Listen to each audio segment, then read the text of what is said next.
I'm just waiting for the TV man to give me the signal.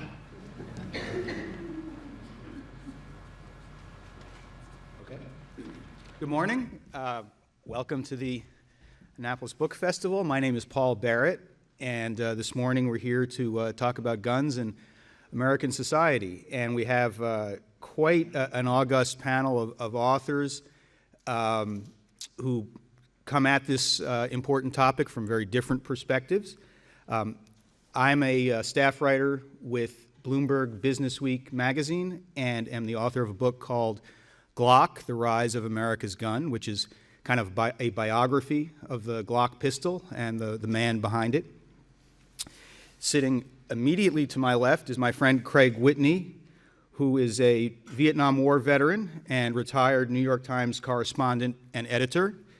Craig is the author of Living with Guns, A Liberal's Case for the Second Amendment.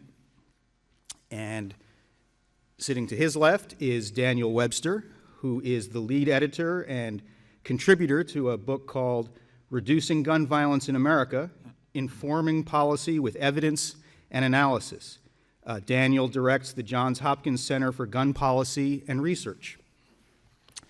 And farthest to my left is Emily Miller, who is currently senior editor of the opinion pages at the Washington Times newspaper, but will be starting this month as the chief investigative reporter at Fox 5 News. Congratulations on your new job. Sounds very exciting. Thank you. Emily is the author of the book Emily Gets Her Gun, which is about the current national political debate over gun control.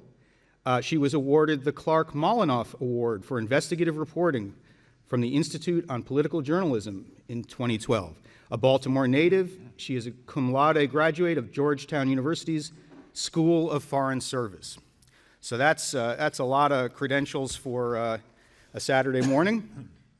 And I think the way I would like to handle this is I'm going to pose some very open-ended questions, sparked in my usual very literal-minded way by the titles of these three books, and I'll ask each author to address the question for a couple of minutes, and then ask the other two authors to make any responsive comments they'd like to make to those, and we'll just kind of go down the line like that, and then try to reserve some time for questions from the audience, which particularly on a topic like this is usually a very fruitful exercise. So, Craig, let's start with you, and why don't you give us the short version of the liberals' case for the Second Amendment? The Second Amendment did not create a new right to have and own and use guns. It recognized one that existed already and had existed since Jamestown, and it was a right in common law. The colonists needed guns to hunt and to defend themselves against attack, and the purpose of the Second Amendment was to reassure people after the new Constitution was drafted and while it was being considered for ratification by the 13 states. It was designed to reassure people that the new federal government it created could not veer off into a tyrannical direction, even if it established a standing army, because the states would have the right to keep up their militias. And how could you have a state militia if you didn't have people you could call on to serve in it who knew how to use guns and had them? It has never been, however, a bar, the Second Amendment. There was nothing in it that barred state, local regulation of the right to have guns in the interest of public safety. In fact, in 1792, the year after it was voted on, the federal government established in the Militia Act, a requirement that the militias report the names and weapons held by the people whose names were listed to a federal authority. The requirement was observed only kind of sparsely, and of course the militias gradually withered away and became transformed into what we know today as the National Guard. But to make a long story short, yes, it is a right It's not an absolute right, and it can be regulated. Regulations can differ state by state, city by city, but they are not barred per se by the First Amendment. Second Amendment, sorry. An excellent historical foundation. Daniel, would you want to elaborate with some thoughts about what the Second Amendment means in this century? Well, first of all, I'm going to confess I'm not a Second Amendment scholar. In our book, which I'm an editor of, we do have a chapter looking at constitutional issues in the Second Amendment.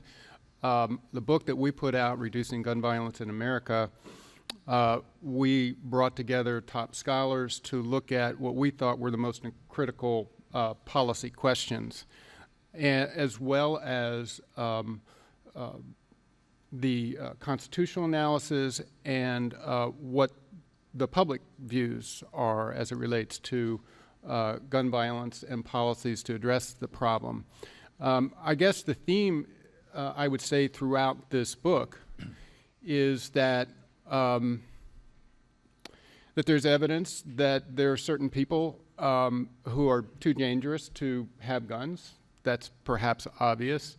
Secondly, there's evidence that when such individuals are legally prohibited, there are several studies to show that that reduces violence.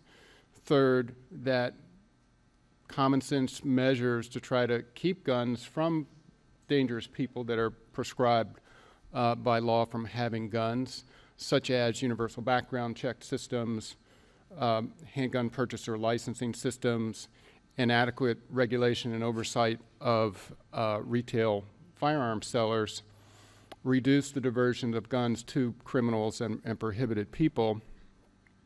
And that although if you just,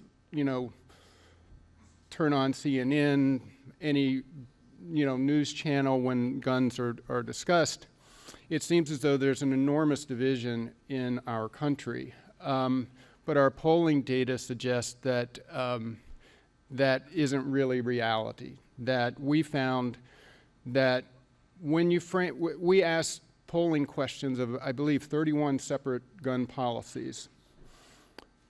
In just about any policy that was framed around keeping guns from dangerous people, there was not only very high support for those policies, there was, in most cases, no statistical difference between support among gun owners and people who don't own guns, nor was there actually even differences along party lines.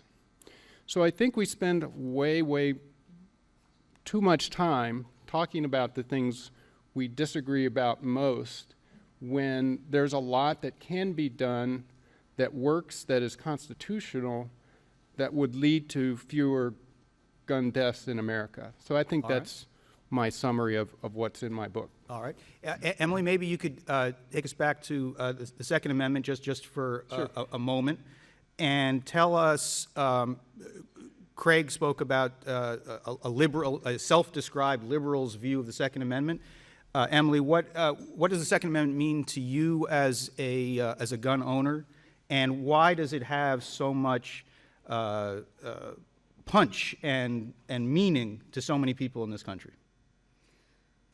Well, the Second Amendment, obviously, our founding fathers found the right to self-defense to be such an important human right, and that's why I would my friend Craig and I agree on a lot, but I would disagree just on the Second Amendment and the right to keep and bear arms originated in the colonies so much as it originates from God giving us our human right to defend ourselves. And the founding fathers knew that that right was important, just like we have the human right for freedom of speech, and we have the human right to a jury by our peers. And the Second Amendment is our right to defend ourselves. And this, for me, was a very personal issue. I was dog sitting for friends and went to take the dog for a walk, and in the 10 minutes or so that I was out of the house, a man came in and was robbing it. And so when I walked back in the house, he was in it robbing it. And then he left. He took my wallet. He didn't hurt me physically.